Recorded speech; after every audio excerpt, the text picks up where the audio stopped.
नमस्कार। आज का क्लास इलेक्ट्रिक पोटेंशियल पे। इससे पहले हम इलेक्ट्रोस्टैटिक्स से कूलम्स लॉ, इलेक्ट्रिक फील्ड और गॉसेस थ्योरम कंप्लीट कर चुके हैं। ये तीनों ही देखिए आप, जब हमने कूलम्स लॉ कंप्लीट किया तो हमने फोर्स कैलकुलेट किया और फोर्स एक वेक्टर क्वांटिटी है।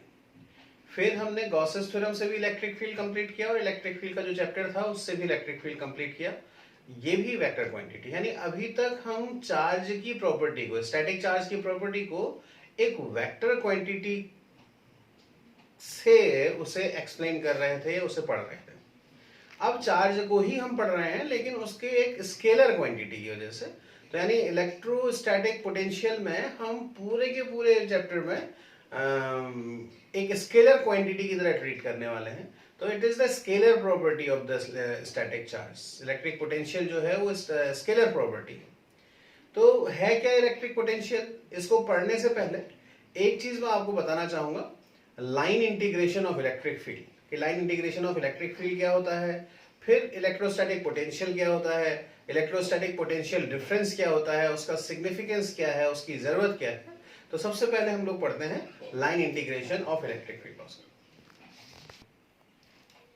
Line integration of electric field हम एक कंसिडर करते हैं कि ये जो एक्स वाई और जेड एक्सेस है, इसके ओरिजिन पे एक source charge capital Q place है, जो एक अपना एक स्फेरिकल सिमेट्री में एक इलेक्ट्रिक फील्ड एग्जिबिट करता है, प्रोड्यूस करता है।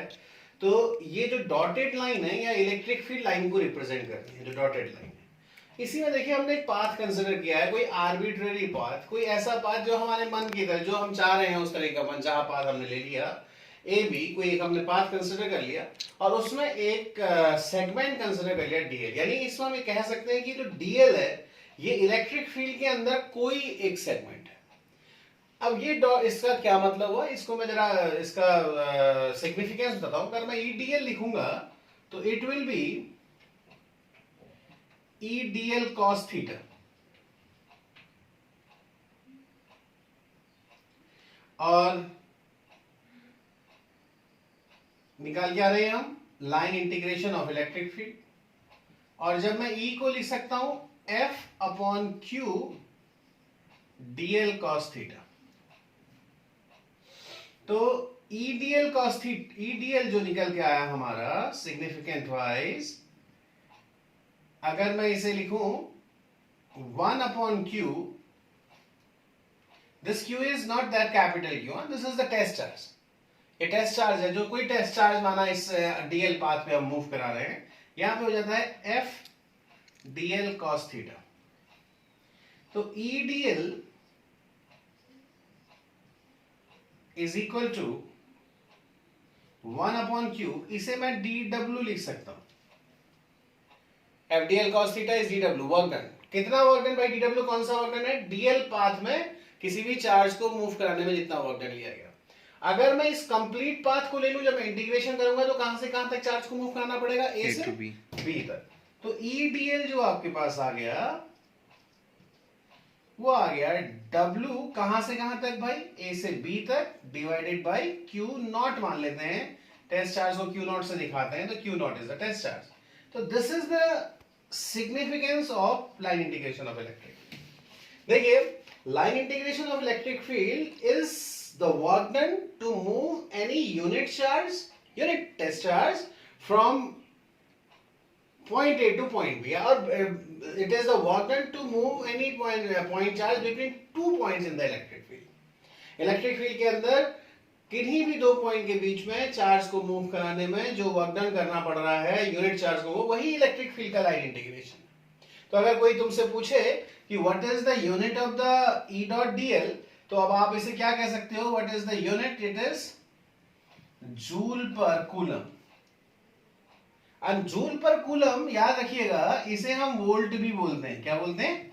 वोल्ट। तो इसीलिए हम यहां से स्टार्ट करते हैं। इसको इसलिए बहुत जरूरी है क्योंकि आपको ये पता होना चाहिए कि इलेक्ट्रिक फील्ड का लाइन इंटीग्रेशन हमेशा वर्क डन अपॉन चार्ज से निकाला जाता है। यानी वर्क डन कैसी क्वांटिटी है भाई? स्केलर क्वांटिटी है। तो we are going to the part in which we are just calculate the property, study the property of electrostatic charge by scalar quantity. Now the next thing, the most important thing, बहुत ही important है examination point of view से, कि आपको prove करना है कि prove that you have to prove the electric field is conservative in nature. Electric field कैसा होना चाहिए, आप क्वेश्चन लिख लीजिएगा इसके बाद, prove that electric field is conservative in nature. और कंजर्वेटिव इन नेचर का मतलब ये 2 नंबर का सवाल है और पिछले 2-3 सालों से पूछा नहीं गया है, उससे पहले कई साल बहुत लगातार पूछा जाता था क्वेश्चन सीबीएसई में। तो अब पहले तो ये समझ लें कि कंजर्वेटिव इन नेचर का क्या मतलब हुआ। कंजर्वेटिव इन नेचर का मतलब ये हुआ कि अगर वो फोर्स कंजर्वेटिव होता है, वो फील्ड कंजर्वेटिव होता है जिसके द्वारा किया गया वर्क डन, उसकी इनिशियल और फाइनल पोजीशन पे डिपेंड करता है, कभी भी पाथ के नेचर पे डिपेंड नहीं करता। यानी अगर आप इस इंटीग्रेशन में इस डायग्राम को देखें तो इलेक्ट्रिक फील्ड, अगर हमने वर्क डन निकाला, वर्क डन तो हम किससे निकालेंगे भाई, E.dl से निकालेंगे। और अगर हमने वर्क डन निकाला और वर्क डन कहां से कहां तक डिपेंड करेगा, ए मतलब ए की पोजीशन और बी पोजीशन पे डिपेंड किया, पाथ कैसा बनाया गया है उस पर डिपेंड नहीं किया, तो ऐसी कंडीशन में हम कह सकते हैं कि इलेक्ट्रिक फील्ड क्या है, कंजर्वेटिव इन नेचर पे। तो we are going to prove it कि electric field is conservative in nature. Now we are going to prove that electric field is conservative in nature. So we are considering an arbitrary path in electric field, and that arbitrary path is AB. A से लेके B तक हमें charge को move कराना है, और कौन से चार्ज को मूव कराना है, एक स्मॉल चार्ज को मूव कराना है Q0। किसके इलेक्ट्रिक फील्ड में है, कैपिटल Q के इलेक्ट्रिक फील्ड में है। यहां से चार्ज को मूव कराया और हम किस पे मूव कराना चाहते हैं, इस सबसे पहले हमें कंसिडर करना पड़ेगा DL, क्योंकि हम जानते हैं कि EDL जो होता है वो क्या होता है, इलेक्ट्रिक फील्ड का लाइन इंटीग्रेशन होता है, और इसका वैल्यू हमको पता है कि WAB/Q0 होता है, उसे हम बाद में रख लेंगे। तो इंटीग्रेशन ऑफ E.dl निकालना है। अब आप जान रहे हैं कि इंटीग्रेशन ऑफ E.dl क्यों निकालना है। इंटीग्रेशन ऑफ E.dl इसलिए निकालना है क्योंकि सिग्निफिकेंट वाइज E.dl का वैल्यू कितना होता है, WAB/Q0 होता है, अभी हम सीख रहे। अब देखिए EDL है क्या, ये है EDL cos थीटा। अब EDL cos थीटा में थीटा क्या हुआ, थीटा हुआ एंगल इलेक्ट्रिक फील्ड और DL के बीच में। अब डायग्राम में आइए, इस डायग्राम को समझ रहे हैं, ये AB एक आर्बिट्ररी पाथ है, इसके ऊपर हमने ये DL सेगमेंट कंसीडर किया है। तो अगर मैं DL सेगमेंट कंसीडर करूं तो what is the direction of DL, DL की डायरेक्शन ये होगी, देखिए इस तरीके से। DL हमेशा कहां से कहां की ओर जाएगा, A से B की ओर को, तो this is the direction of DL। And what is the electric field, radially outward, तो this angle is theta.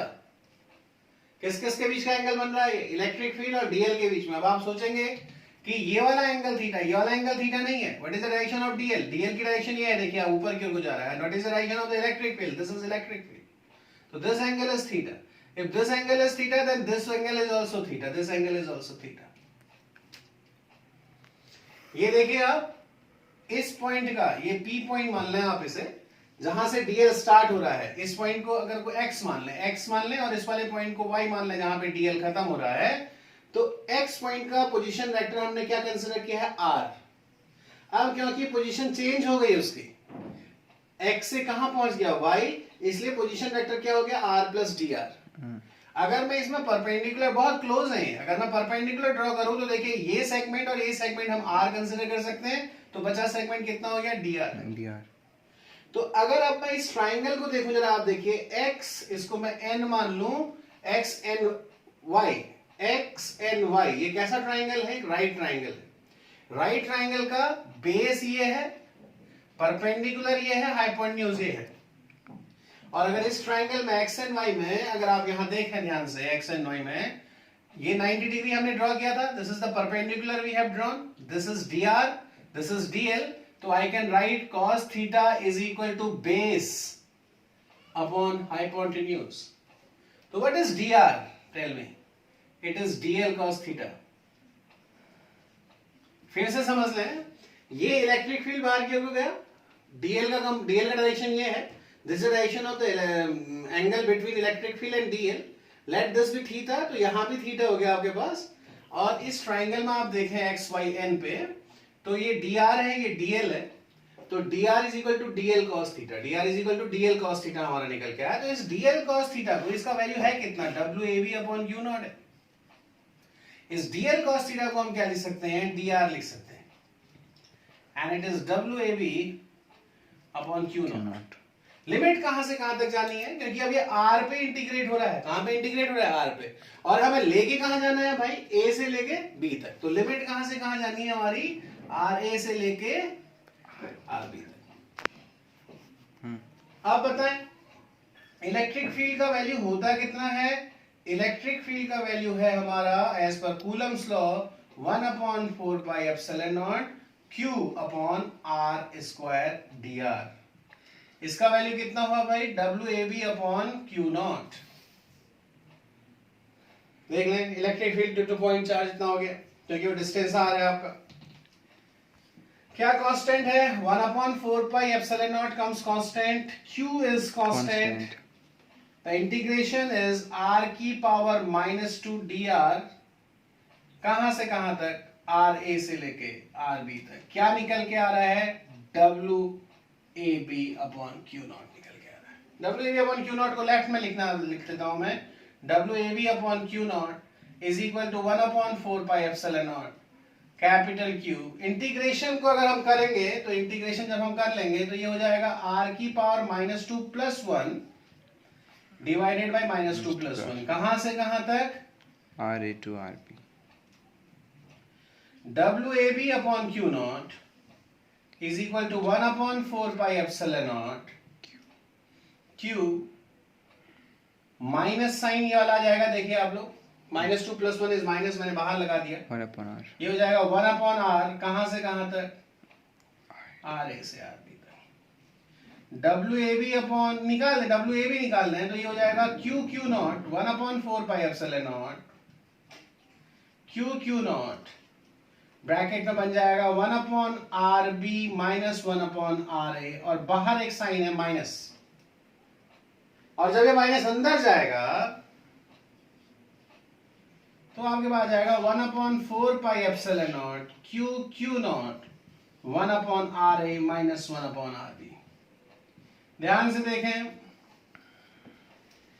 the work done between 2 points A and B is only depend upon the initial and final position A and B. It does not depend upon any path, what kind of path here the charge particle followed.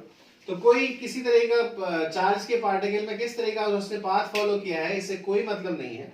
इसका मतलब है कि electric field हमेशा एक conservative nature का है। तो ये 2 नंबर का सवाल है, prove that the electric field is conservative in nature. इसमें क्या करेंगे आप लोग, एक आर्बिट्ररी पाथ कंसीडर करेंगे, डीएल कंसीडर करेंगे, फिर यही है the same you have to follow, और फाइनली लिख देंगे because the work done depends upon the initial and final position,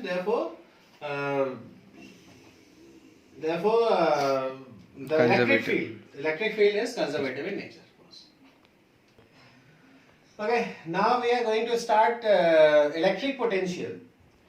Let me explain you what is electric potential in actuals.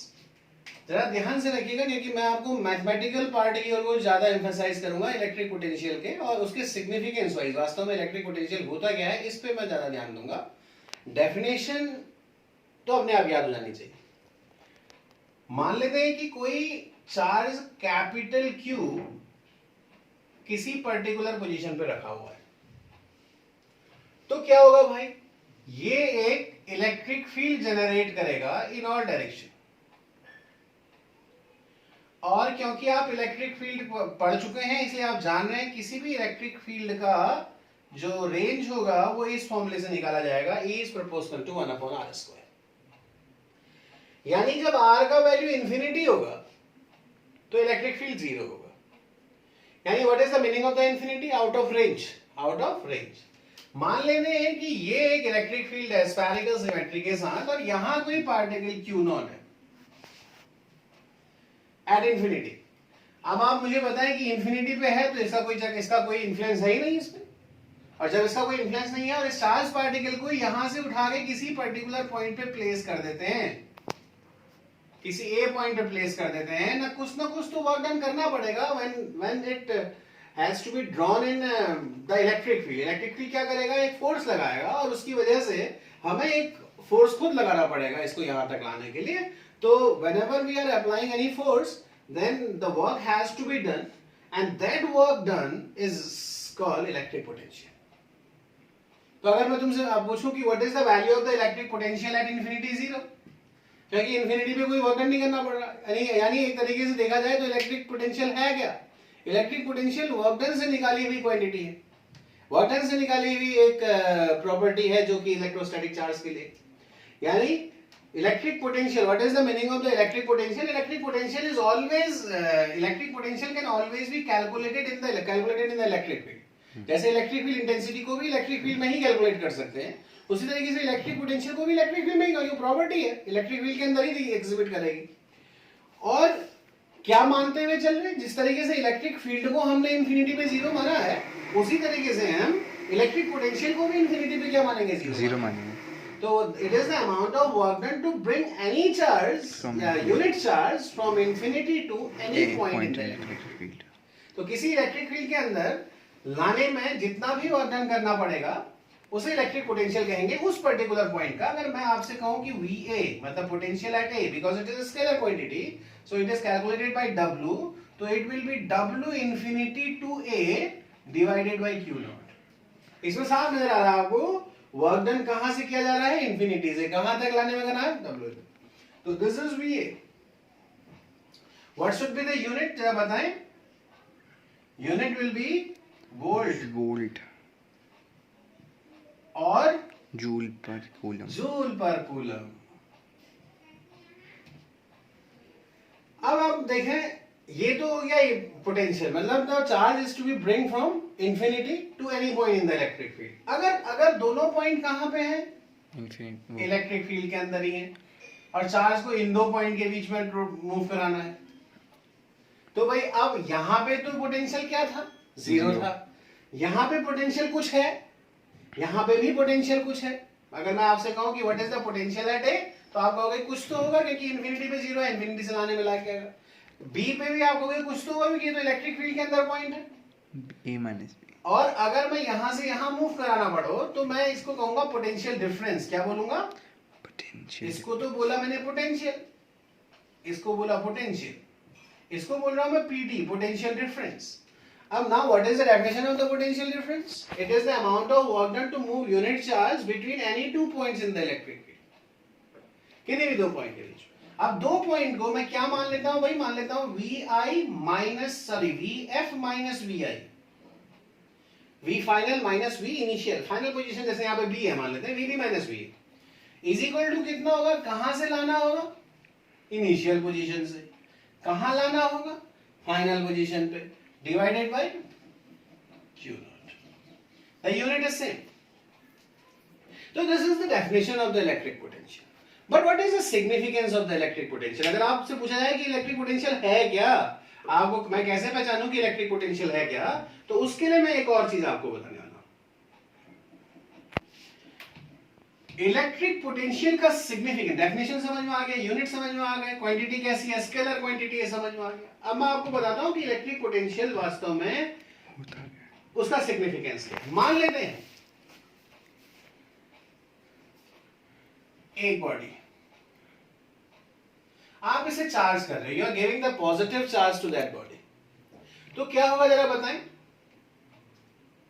अच्छा छोड़ दीजिए, आप ये समझिए कि एक टैप के नीचे आपने बाल्टी रखी हुई है और टैप चालू कर दिया, तो टैप क्या करेगा भाई? पानी को भरेगा, और पानी का लेवल क्या होता चला जाएगा? बढ़ता चला जाएगा। कब तक?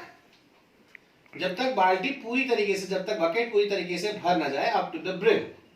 उसके बाद क्या होगा? पानी अगर आप उसमें दोगे तो वो पानी छलक के सारा, जितना पानी आप दोगे वो सारे का सारा नीचे चला जाएगा, बाल्टी उतनी भरी रहेगी।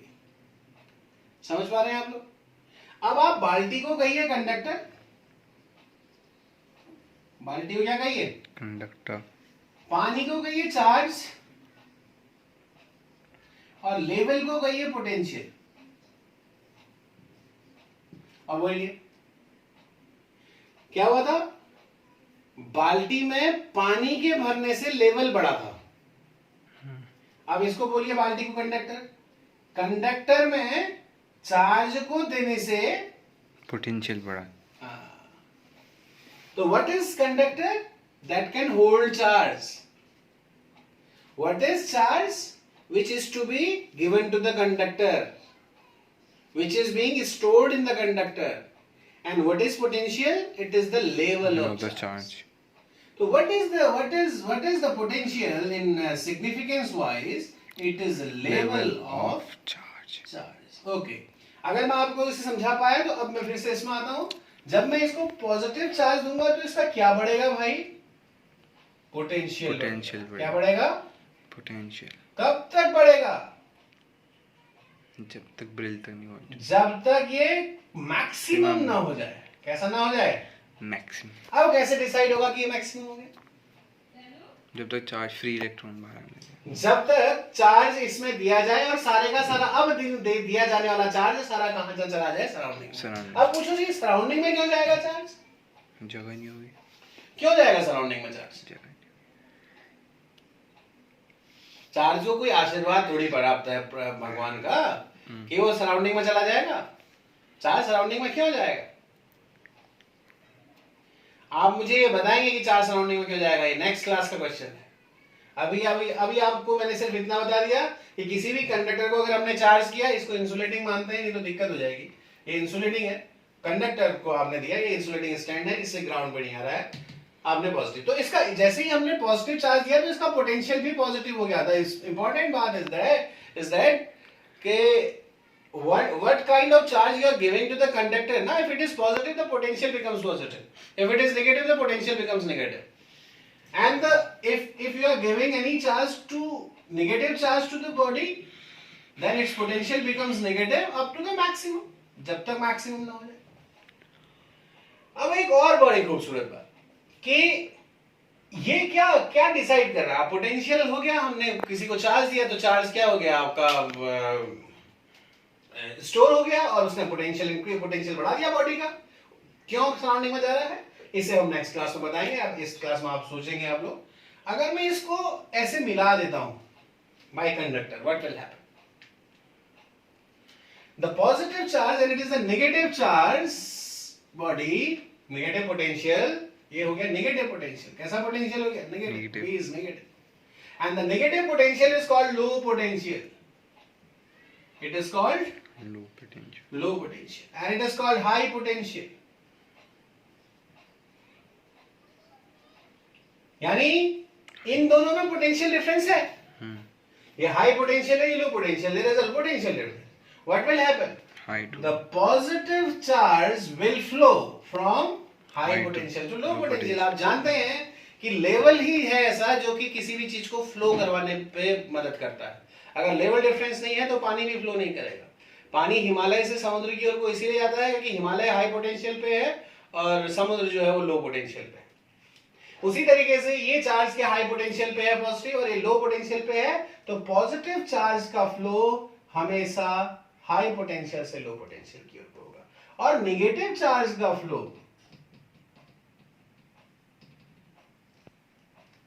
हमेशा लो पोटेंशियल से हाई पोटेंशियल की ओर होगा. The negative charge always from the low potential to high potential. कब तक? जब तक बराबर नहीं हो जाते. क्या बराबर नहीं हो जाएगा?